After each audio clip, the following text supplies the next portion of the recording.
सोचिए जरा, एक कंपनी जो सिर्फ मसाले बेचने आई थी, आखिर कैसे दुनिया के सबसे अमीर साम्राज्यों में से एक पर कब्जा कर लेती है।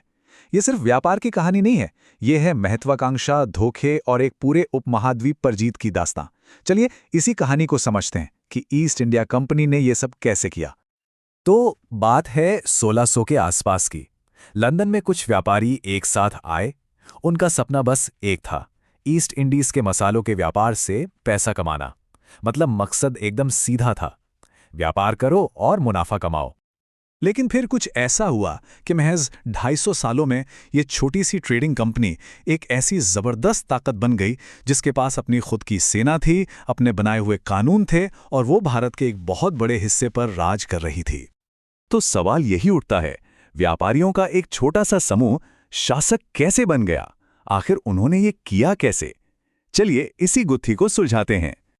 कहानी शुरू होती है भारत में यूरोपीय शक्तियों के आने से। और एक बात साफ थी, अंग्रेज अकेले नहीं थे। भारत के धन पर कई लोगों की नजरें गड़ी हुई थीं। देखा जाए तो अंग्रेज इस दौड़ में काफी देर से शामिल हुए। पुर्तगाली और डच तो उनसे पहले ही भारत में अपने पैर जमा चुके थे और फ्रांसीसी भी मैदान में कूदने को तैयार थे।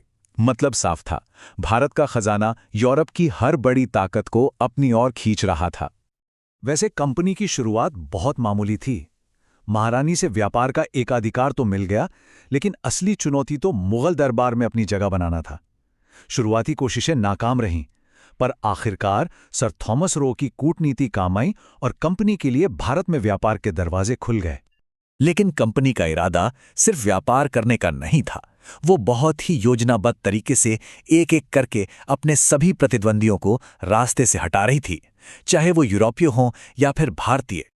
भारत पर अपना दबदबा कायम करने के लिए अंग्रेजों को सबसे पहले अपने यूरोपीय कॉम्पिटिटर्स को बाहर करना था। उन्होंने पहले डचों को और फिर फ्रांसीसियों को जबरदस्त लड़ाइयों में हराया और इसके साथ ही वे भारतीय व्यापार और राजनीति के मैदान में अकेले यूरोपीय खिलाड़ी बनकर उभरे। यूरोपीय ताकतों से निपटने के बाद कंपनी का ध्यान भारतीय राज्यों की तरफ गया। बंगाल में प्लासी और बक्सर की लड़ाइयां टर्निंग पॉइंट साबित हुईं। प्लासी की लड़ाई तो असल में एक धोखा थी, एक साजिश जिसे जीता नहीं गया। वहीं बक्सर की लड़ाई ने कंपनी की सैन्य ताकत का लोहा सबसे मनवा लिया। बक्सर की जीत के बाद तो जैसे सब कुछ ही बदल गया। इलाहाबाद की संधि हुई और कंपनी को बंगाल, बिहार और उड़ीसा के दीवानी अधिकार मिल गए। आसान भाषा में कहें तो अब वो लाखों लोगों से सीधे टैक्स वसूल सकते थे। अब वो सिर्फ व्यापारी नहीं बल्कि शासक बन चुके थे। बंगाल तो बस एक शुरुआत थी। इसके बाद मैसूर के टीपू सुल्तान और ताकतवर मराठों के साथ दशकों तक खूनी जंग चली। इन लड़ाइयों ने भारत को अंदर से कमजोर कर दिया और आखिरकार कंपनी ने इन बड़ी बड़ी ताकतों को भी अपने घुटनों पर ला दिया। लेकिन कंपनी की जीत सिर्फ जंग के मैदान में नहीं हुई। अरे उन्होंने तो ऐसी चालाक नीतियां बनाई जिनसे वो बिना लड़े ही राज्यों पर कब्जा कर लेते थे। सहायक संधि इसका सबसे बड़ा उदाहरण है।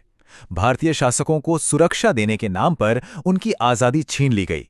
उन्हें अपनी सेनाएं भंग करनी पड़ी और अपनी ही जमीन पर ब्रिटिश सैनिकों का सारा खर्च उठाना पड़ा। मतलब वो पूरी तरह से कंपनी पर निर्भर हो गए। और फिर आई हड़प नीति। ये तो राज्यों पर कब्जा करने का एक सीधा साधा तरीका था। अगर किसी राजा का अपना कोई बेटा नहीं होता तो उसका राजपाट सीधे ब्रिटिश शासन के अधीन हो जाता। झांसी और सतारा जैसे कई राज्य इसी नीति का शिकार बने, जिससे शाही परिवारों में जबरदस्त गुस्सा भर गया। आर्थिक मोर्चे पर भी कंपनी ने कोई कसर नहीं छोड़ी। उनकी भू राजस्व नीतियों ने किसानों को पूरी तरह से तबाह कर दिया। चाहे वो स्थायी बंदोबस्त हो या रैयतवाड़ी सिस्टम, सबका मकसद एक ही था, किसानों से ज्यादा लगान वसूलना। नतीजा ये हुआ कि पूरे देश में गरीबी और भूखमरी फैल गई। सालों के दमन, कब्जे और शोषण के बाद आखिरकार 1857 में भारतीय लोगों का गुस्सा एक ज्वालामुखी की तरफ फूट पड़ा। ये एक ऐसा विद्रोह था जिसने कंपनी के शासन की जड़ों को हिलाकर रख दिया। देखिए, इस विद्रोह का कोई एक कारण नहीं था। राजनीतिक, आर्थिक, सामाजिक और सैन्य हर तरह की शिकायतें सालों से जमा हो रही थीं। वो चर्बी वाले कारतूसों की घटना तो बस एक चिंगारी थी जिसने गुस्से की इस आग को भड़का दिया। ये विद्रोह उत्तर भारत के एक बहुत बड़े हिस्से में फैल गया।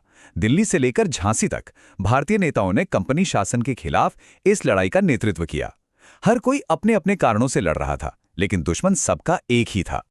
लेकिन आखिर में इस विद्रोह को बड़े बेरहमी से कुचल दिया गया। इसकी नाकामी के पीछे मुख्य कारण थे एक संगठित नेतृत्व की कमी और एक साझा लक्ष्य का ना होना। दक्षिण भारत जैसे कई बड़े इलाके इससे अलग थलग रहे और विद्रोहियों के बीच आपसी तालमेल की भी भारी कमी थी। विद्रोह भले ही नाकाम हो गया हो, लेकिन इसने हमेशा के लिए सब कुछ बदल कर रख दिया। इसने ईस्ट इंडिया कंपनी के अंत की कहानी लिख दी और भारत में ब्रिटिश शासन के एक नए अध्याय की शुरुआत की। विद्रोह के बाद ब्रिटिश सरकार के लिए चुप रहना नामुमकिन हो गया था। ये बात बिल्कुल साफ हो चुकी थी कि एक प्राइवेट कंपनी इतने बड़े देश पर शासन नहीं कर सकती। अब वक्त आ गया था कि सत्ता सीधे लंदन से नियंत्रित की जाए। ये बदलाव आया भारत सरकार अधिनियम 1858 के साथ। इस कानून ने ईस्ट इंडिया कंपनी का वजूद ही खत्म कर दिया और भारत का शासन सीधे ब्रिटिश महारानी के हाथों में सौंप दिया। यहीं से ब्रिटिश राज की औपचारिक शुरुआत हुई। भले ही विद्रोह को कुचल दिया गया था, लेकिन इसे भारत के पहले स्वतंत्रता संग्राम के रूप में याद किया जाता है।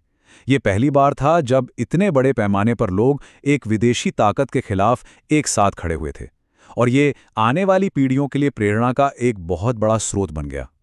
तो कंपनी का राज खत्म हुआ और साम्राज्य का राज शुरू हुआ। विद्रोह ने कंपनी को तो खत्म कर दिया, लेकिन इसने भारतीयों के दिलों में आज़ादी की एक ऐसी आग जला दी थी जो अब बुझने वाली नहीं थी।